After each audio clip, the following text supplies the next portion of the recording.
Bila aku masuk je dekat JM Chowkit, aku rasa diri aku ni macam berada dekat Karachi, penuh dengan orang-orang dari Pakistan. Aku tak faham lah kenapa majikan sekarang ni suka sangat ambil pekerja warga asing daripada pekerja rakyat tempatan sendiri. Sepatutnya bukalah tawaran ambil pekerja rakyat tempatan kita. Dah lah tak buka tawaran, lepas tu cakap rakyat tempatan kita malas pula. Kau nak ke kerja bangunan? Kau nak ke kerja korek-korek longkang, kerja panas? Sekarang tu kelapa sawit terbengkalai dekat Pahang tu, kau nak ke buat? Ni saya beritahu, saya sebagai rakyat Malaysia, saya ada IC, ni bangunan kerajaan. Saya nak masuk, serahkan memorandum ini kepada setiausaha politik yang amat berhormat Ketua Menteri Pulau Pinang. Salah tak salah? Ayana.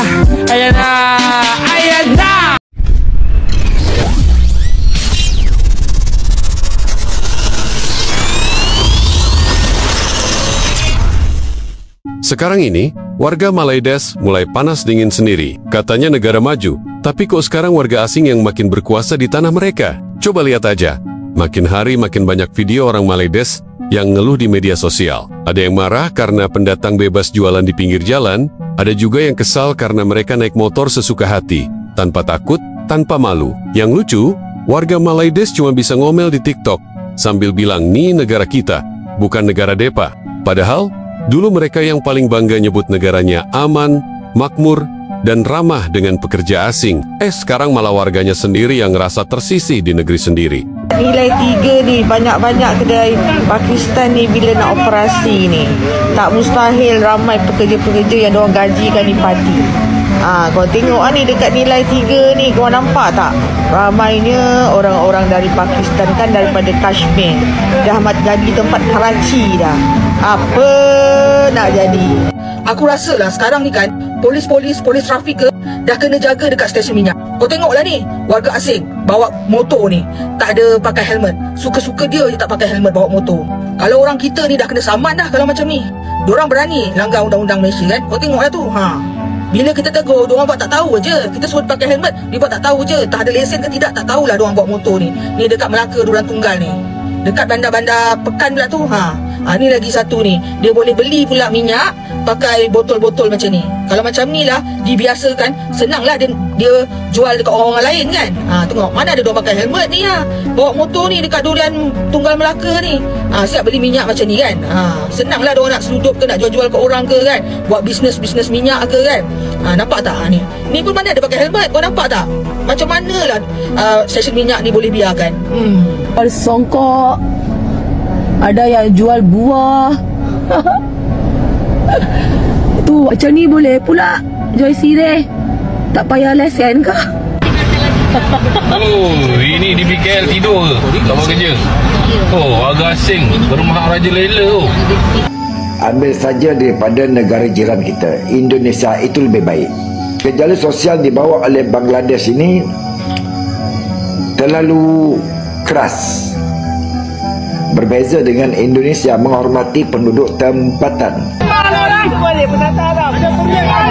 Sampai siap. Lebih 50 orang. Lebih. Ya Allah.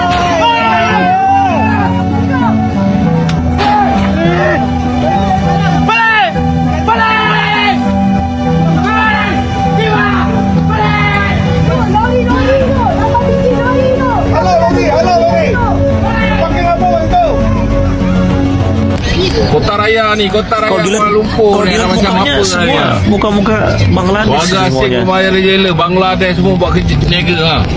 Mana di PKL ini bukan kota-kota lain. Nah, ini komentar dari masyarakat Malaysia langsung. Kalau jalan tahu kamai orang Melayu niaga sibuk orang kacau. Ni warga asing niaga ni, tak ada pun immigration, mana immigration pun tidur ke. Ramai ni time ni kau buat kerja lah betulnya. Semua warga Bangladesh yang lewat. Banjir di warga asing kau tengok ni. Yang naik motor, yang jalan kaki, semua warga Bangladesh muka-mukanya. Kita dah berniaga kat depan. You ambil, you itu subsidi ni tau. Itu you mana boleh ambil. You sebab you punya orang ambil Cukup-cukuplah Bangladesh yang ada di negara kita. Mereka telah bekerja dengan baik. Seandainya kerajaan ingin menambah pekerja, Ambil saja daripada negara jiran kita, Indonesia. Pergi mana? Ha? Main apa? Gambol. Berapa Rohingya? Boleh bawa motor lah? Mana boleh bawa motor? Bebas lah, nampak tau. Boleh bawa motor lah.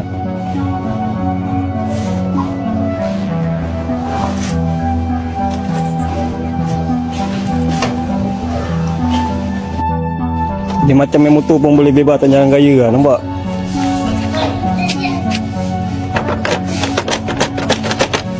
Tak tali lah. JPJ, macam ni boleh lepas atas jalan raya, nampak ni?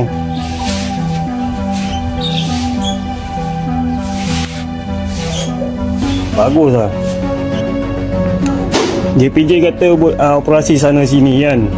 Tapi kau tengok kenderaan pendatang haram ni masih bebas lagi, nampak? Ni semua besok atas jalan raya ni, kata udah berjalan.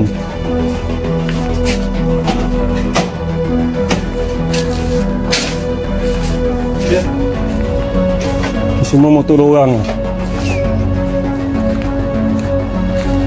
Ni lagi nampak ni. Cakap buat operasi, tapi kenderaan ni masih bebas lagi. Rumah tipu punya. Henti serbu peniaga tempatan kita yang berniaga di tepi jalan selagi mana kau tak mampu selesaikan kes pasar borong Selayang, dan tutup semua premis perniagaan haram warga asing di seluruh pelosok negara ni. Kalau kau dah mampu tutup, bersihkan habis semua perniagaan haram warga asing tu, barulah kau datang halau peniaga-peniaga tempatan yang tak berlesen yang berniaga tepi jalan ni semua. Yang saya maksudkan perniagaan warga asing yang haram ni bukan pasar je tau. Pub-pub malam yang haram, tempat basuh kereta haram, kedai makan haram, kedai runcit haram, semua yang tak berlesen, semua tu kau kena tutup dulu. Ingat, selagi mana kau tak mampu selesaikan kes-kes perniagaan haram warga asing ni, kau jangan sesekali ganggu peniaga-peniaga tempatan kita nak mencari rezeki. Jangan nak tunjuk samseng dengan peniaga tempatan. Aku tak faham lah kenapa majikan sekarang ni suka sangat ambil pekerja warga asing daripada pekerja rakyat tempatan sendiri. Sepatutnya bukalah tawaran, ambil pekerja rakyat tempatan kita.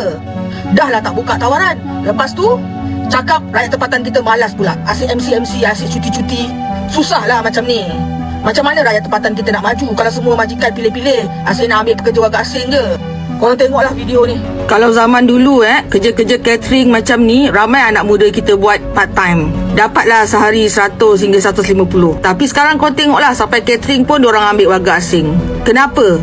Dah tak ada rakyat tempatan kita nak bekerja ke? Bila saya tanya rakyat tempatan kita, ada juga yang nak bekerja macam ni, tapi tak dapat tawaran. Tak tahu macam mana nak dapatkan pekerjaan part time ke apa ke catering macam ni. Majoriti diorang ambil pekerja asing. Ni dekat Bangi ni, majlis kahwin-kahwin pun pelayan dia warga asing. Kita nak bercakap dengan diorang tu pun susah. Tak tahulah ada permit ke tak ada permit ke, tak pastilah. Tapi yang nyata tak nampak pun pelayan warga tempatan kita. Apa nak jadi Malaysia? Dalam kita benci pendatang asing ni, kita patut malu dengan diorang sebenarnya. Diorang ni macam kita juga. Kita pun ada juga yang cari rezeki kat luar negara, kat Singapura, kat Australia. Cuba bayangkan adik-adik kita yang kerja kat negara-negara tadi. Lepas tu, orang yang kita kerja kat negara diorang tu pandang rendah kat kita. Sedih kan? Padahal diorang yang datang ni mostly saudara seagama dengan kita. Mungkin cara mereka tu buat kita tak selesa. Sebab ialah dari negara yang lebih miskin contohnya. Cara diorang pun tak sama. Saya tak nafikan part tu. Satu lagi, mungkin kita rasa diorang ni lebih kotor, atau paras rupa diorang ni tak handsome lah apa semua. Ironinya, orang-orang yang pandang rendah kat kita pula yang kita biasa pandang tinggi. Ironis banget kan, ketika dulu mereka sering nyinyir sama negara lain, katanya kacau karena kebanyakan orang luar. Sekarang malah mereka yang kelimpungan, karena orang luar udah kayak tuan rumah kedua di Malaides. Mungkin ini saatnya warga Malaides tahu diri. Kalau terlalu sibuk mengklaim budaya orang lain, jangan lupa, pelan-pelan negara sendiri bisa diklaim balik dari dalam.